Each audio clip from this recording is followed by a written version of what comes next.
검찰 회유 의혹이 있었습니다. 유동규 전 본부장이 석방되는 과정에서 그랬을 때 검찰의 답변이 이제 사건을 병합해달라고 요청을 했는데 그게 안 됐기 때문에 이제 석방될 수밖에 없었다 이런 주장이 있었는데 오늘 민주당 의원들이 여기에 대한 질문을 또 했습니다. 그렇습니다. 그런데 그 검찰은 어쨌든 1년이 됐기 때문에 한 번 더 할 수 있는데 이제 말하자면 앞에 재판은 받고 있고 별건이기 때문에 그게 검찰 입장은 뭐 자기 나름대로 이거는 어쩔 수 없이 풀어줄 수밖에 없는 상황이다 이렇게 얘기를 하는 네. 것 같고요. 그럼에도 불구하고 이거 더 이상 추가 기소를 하지 않았던 부분에 대해서 민주당에서는 문제 제기를 하고 있는 것 같습니다. 예. 다만 이제 공교롭게도 유동규를 풀어주면서 갑자기 김용을 말하자면 체포해 갔단 말이죠. 이제 그런 부분들의 연관성들이 과연 있는 것인지 이런 것들이 이제 의혹에 의혹을 낳고 있다 그렇게 봐야 되겠죠. 예. 지금 민주당은 대선 자금 수사까지 이어지는 분위기다 보니까 이게 정치 탄압이다 이렇게 총공세를 하고 있는 상황인데 지도부는 굉장히 강경 목소리고요. 또 철험의 의원들은 주말 내일이죠. 내일 이제 윤석열 대통령 퇴진 촉구 집회가 있는데 여기에 참석할 분위기예요.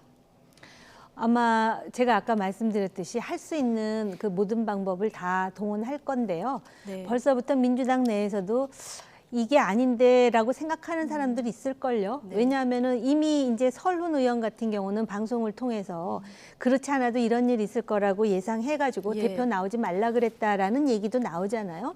그리고 아까 말씀드렸듯이 대장동의 단초도 민주당이었지만 사법 리스크라는 말 자체도 민주당에서 나왔던 말이에요.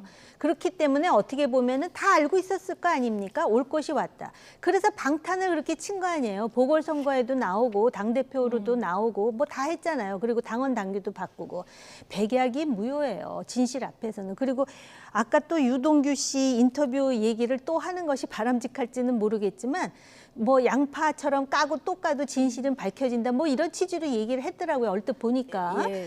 그러니까 이 지금 민주당 내에서도 이미 그 주식 산 거 가지고 전재수 의원이 문제 삼고 또 이번 일에 대해서도 지금 총선이 가까워지는데 계속 이런 식으로 민주당이 가다 보면은 수도권에 과연 총선에서 몇 명이나 당선될 것인가 고민하는 사람들 많을 거예요. 그러니까 예. 철험에 저렇게 앞서 나가가지고 하면은 모르겠어요. 이재명 대표로서는 위로가 될지 모르겠지만 과연 대한민국의 제1야당 민주당 그리고 총선 대선 앞으로도 계속 선거가 있는데 과연 저것이 그 당의 이익을 위해서도 바람직한 일인지를 좀 생각해 봐야 되는 상황일 예. 거예요. 제가 무슨 뭐 걱정해서 한다는 말이라기보다는 그냥 네. 객관적으로 볼 때 그렇다라는 것입니다. 예. 김영주 전 의원께 좀 자세히 질문을 드려봐야 될 텐데 네. 벌써부터 말씀하신 대로 민주당 내에서 좀 별개 목소리들이 나오고 있고요. 또 김용 부원장이라든가 정진상 그 실장 같은 분들은 이재명 대표와 성남 시절에 같이 했었던 분들로 여의도에 입성한 케이스 아니겠습니까? 여의도에는 인맥이 별로 없을 텐데 자 이런 분들을 위해서 당이 얼마나 계속해서 이 단일 대우로 뭉칠 수 있을까 이 부분 좀 궁금합니다. 글쎄요, 벌써 이제 우연히 이제 대선 패배 이후에 주식 산 것이 하나의 그 무슨 뭐 갈치 논쟁이 네. 돼가지고 그것이 일파만파 유인태 전 수석까지 어머님까지 그들의 부분이 있고 또 가장 앞서기는 이낙연계 네. 또 서른의원 이쪽은 아마 대놓고 이런 사단이 날 줄 알았다 이미 이제 그렇게까지 얘기하고 있어서 겉으로는 뭐 일치 단결하자라고 되어 있습니다만 내부적으로는 과연 이재명 개인의 리스크를 우리가 당 전체가 받아 안아야 되느냐라고 하는 부분이 예. 있을 수 있고요. 또 심지어 뭐 방송인 김어준 씨조차도 다른 대안들을 만들 필요가 있다. 너무 지금 독박을 갖고 있다. 네. 한 사람에게 의존도가 높아지고 있다. 이런 부분에 대해서 아마 오늘 밤이 고비가 될 거라고 보여집니다. 만약 김용 씨가 구속되고 난다라면 그런 부분에 있어서는 지금 국감 중이라서 여러 의원들이 어떤 다 힘을 합쳐서 뭔가를 할 수 있는 논의할 수 있는 장은 아닙니다만 지난번에도 뭐 박홍구 원내대표가 총동원을 했지만 물론 지방국회 때문에 많이 못 왔다 하지만 또 그 중에도 빠질 사람들은 빠졌단 말이죠. 이제 그런 서서히 이제 틈새가 생기고 있고 예. 이현욱 의원 같은 경우 또 그런 발언을 가세하는 걸 보면 과거에 이제 이재명 대표하고 경선 시절에 이낙연계와 정세균계가 또 어쨌든 원래 친노 그룹들이 좀 다른 목소리를 내기 내는 거 예. 아니냐 이런 얘기가 들립니다. 그래서 기본적으로 보면 실제로 뭐 그 이재명계라고 하는 분들이 원래는 박은순 시장과 함께 있던 사람들이 막 박홍근 업만 해도 박은순 시장의 사람이었지 이재명 사람 아니었거든요. 이제 그런 틈에 있어서 여전히 견고한가 이런 의문점을 가질 수 있고 아마 네. 조만간 이 사법 리스크가 현실화되면서 한번 어느 정도의 결속을 다지는지는 좀 지켜봐야 될 것 예. 같습니다. 진중권 교수가요. 빠르면 빠를수록 좋은 게 포스트 이재명 시즌의 준비다. 이렇게 훈수를 뒀는데요. 어떻게 보십니까? 애초부터 이재명 대표가 되니까 가뜩이나 그 정신을 못 차리는 듯 보이는 국민의힘이 안도의 그런 생각을 하고 있더라고요. 이재명이라면 자신 있다라는 식으로. 왜냐하면 이런 식의 사법 리스크가 올 거라는 예상은 했었겠죠. 예. 그리고 지금도 그러잖아요. 계속해서 지금 마치도 민주당이 결국은 분열될 것이다라는 것을 아주 표정 관리하면서 보듯이 이게 이제 국민의힘으로서는 아무래도 상대 당이 이재명 리스크로 계속해서 허물어지면은 총선에서 유리하다라는 판단을 안 하겠습니까? 예. 그렇기 때문에 진중권 교수가 하는 이야기도 저는 상당 부분 그 일리가 있다라고 생각해요. 민주당 입장에서는 그 대한민국이 이 민주주의가 되려면은 견제와 균형이 돼야 되고 그러려면은 민주당이든 국민의힘이든 한쪽이 잘해야 다른 쪽이 경각심을 갖고 또 같이 잘하거든요.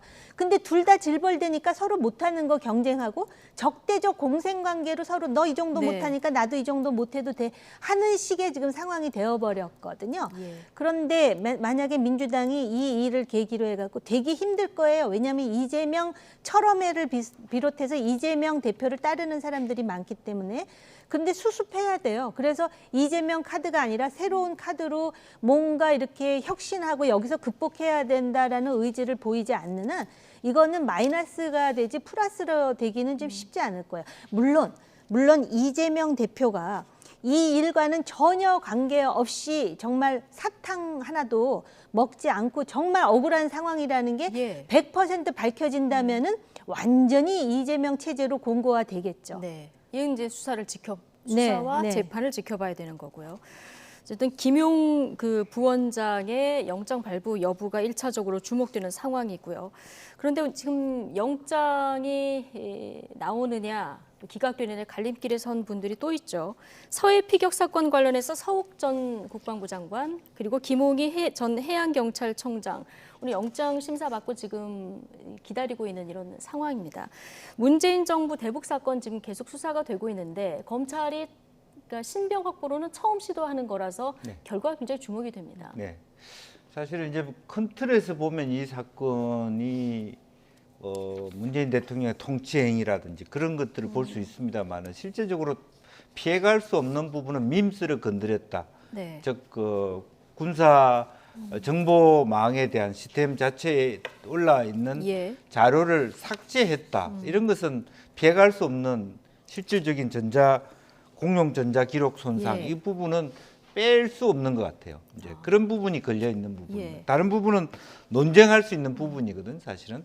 이제 그리고 뭐 김홍희 경찰청장의 경우에는 못 본 걸로 하겠다. 즉 뭐 한자 적혀 있는 구명조끼에 대해서 뭐 그런 부분이 있는데 그거 자체가 실질적으로 이 사람이 그 전으로 봤을 때 막 만약 이제 사자 명예훼손이 되려면 그 발언 자체가 이미 돌아가신 분에 대한 부분인지 아니면 그 전에 어떤 시점인가 물론 그 뒤이기 때문에 사자 명예훼손이 들어갈 수 있겠습니다만은 그런 것 자체가 실제적으로 보면 어느 정도 뭐 그건 강한 어떤 법 규정의 영역 안에 들어 있는가 이런 것들을 한번 살펴볼 필요 있을 것 같습니다. 지금 밤 11시가 넘은 시각인데 아직 결정은 나오지 않고 있고요.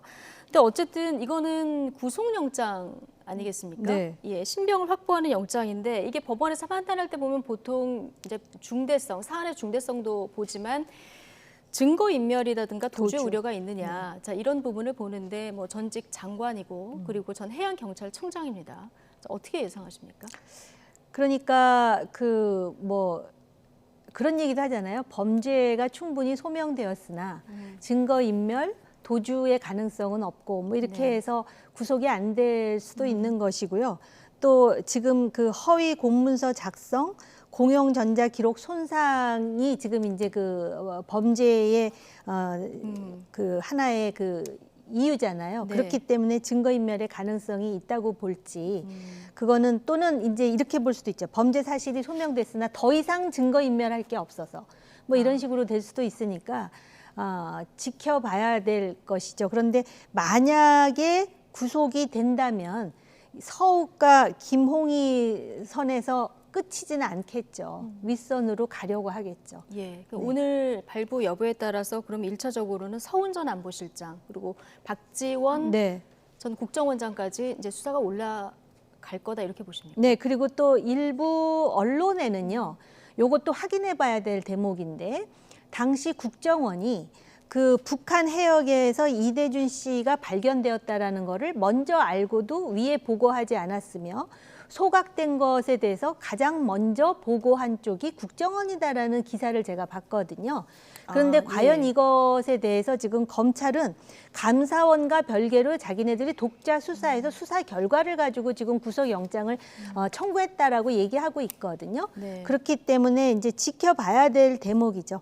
예, 오늘 영장 심사 끝나고요. 고 이대준 씨 친형이 그 서욱 전 국방부 장관에게 달려드는 소동도 있었고 또 그 친형이 10살 딸의 편지를 공개하는 이런 모습도 있었습니다. 어떻게 보셨습니까? 뭐 가슴 아픈 것이 이제 우리 국방부 장관이 여러 가지 어떤 우리 국민이 북에 의해서 만약에 소각되고 이런 상황에서 그것에 대해서 어떤 특히 이 장면 중에서 안 나오는 게 해군입니다. 해경은 네. 나오는데 우리 해군은 뭐 했냐?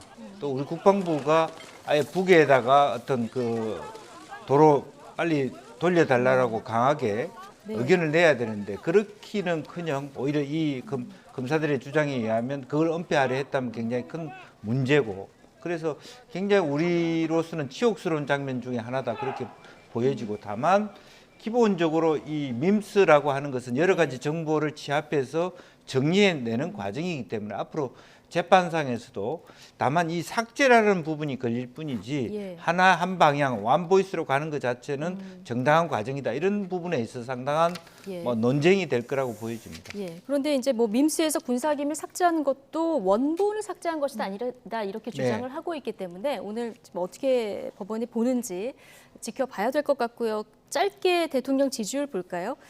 윤석열 대통령 직무수행 지지율 갤럽 결과인데요. 27% 긍정평가. 5주 연속 지금 20%대에 머물렀다는 이게 조사 결과가 나왔습니다. 근데 지금 북한의 위협도 상당한 상황이고요. 문재인 전 대통령 때의 어떤 수사도 본격화되고 있고 앞서 저희가 다뤄봤습니다만 이재명 대표의 사법 리스크도 본격화되고 있는 이런 상황 속에서 지금 20%대에서 잘 벗어나지 못하고 있는 이런 상황이거든요. 지금 여당 내에서도 좀 당혹스러운 분위기가 읽힌다 이런 분석도 있던데요. 네, 그러니까는 과거에는 이렇게 그 북한에서 계속해서 그 긴장을 유발한다든지 아니면 상대당의 그 비위와 관련해 가지고 수사가 가속화되거나 이러면은 지지율이 오르는 경향이 있었어요. 근데 지금은 더 이상 그런 시대가 아니에요. 국민들이 얼마나 많은 정보의 홍수 속에 있으며 객관적인 판단을 하죠. 그래서 지난번보다 부정적인 인식이 더 올라가고 긍정과 관련해서도 조금 더 내려간 네. 것으로 지금 그 갤럽에서 나오고 있는데요.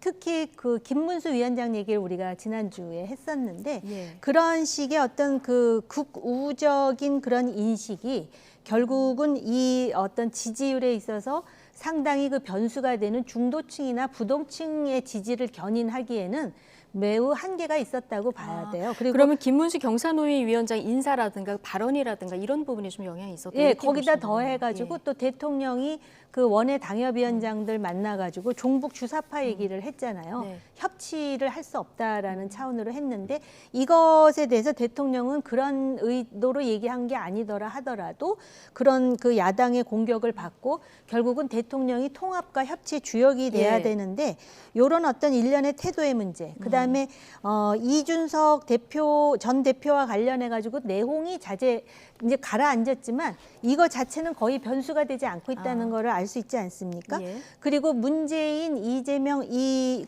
진실을 규명하는 것과 더불어서 자꾸 이제 우리 사회에서 그런데 어떻게 이런 비위와 문제가 제기되는 것이 일방적이냐. 아까 이제 김 예. 의원님도 그 말씀 하셨잖아요. 그렇기 때문에 그 대통령 배우자인 김건희 여사의 그런 어떤 도이치모터스라든지 이런 거에 대한 궁금증이 일정 정도 좀 풀어져야 되지 않을까 그런 예. 생각도 있어요. 짧게요. 네. 지지율 그러면 올리려면 어떤 조언을 좀 해주시겠습니까?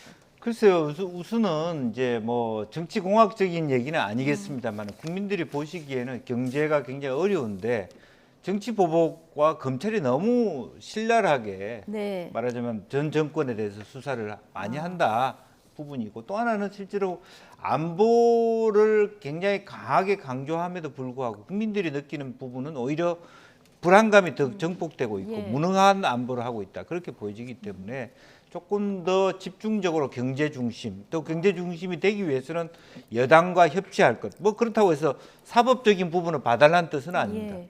그래서 대통령이 최소한의 그런 어떤 뭐 EXX라고 했으면 최소한은 국회에 대해서는 존중해서 본의 아니게 이런 말이 나왔다는 말 정도로 하고 예. 야당과의 협치를 할 의지는 있다라는 정도는 보여줘야 예. 되는데 전혀 그렇지 않다라는 부분이 과연 내년 예산안이나 모든 경제 문제를 풀어갈 의지가 있는지, 예. 또 이 무능하다는 느낌들에서 어떻게 빠져나올 수 있는지에 대해서 너무 지금도 많은 뭐 전략 자산 얘기를 하지만 느낌 자체는 매우 한가해 보여요. 지금 옵션을 하나하나 예. 검토하고 있다, 이런 부분도 저는 적절하지 않다고 봅니다. 야당과의 협조에 좀 진정성을 좀 보여주고 민생과 경제에 집중해야 된다. 조언해 주셨는데 비상경제회의 이걸 생중계한다고 하니까 이 부분도 좀 주목해서 볼 필요가 있을 것 같습니다. 자, 나이트 포커스 오늘은 정호김, 김영주 전직 의원 두 분과 함께했습니다. 고맙습니다. 네, 감사합니다.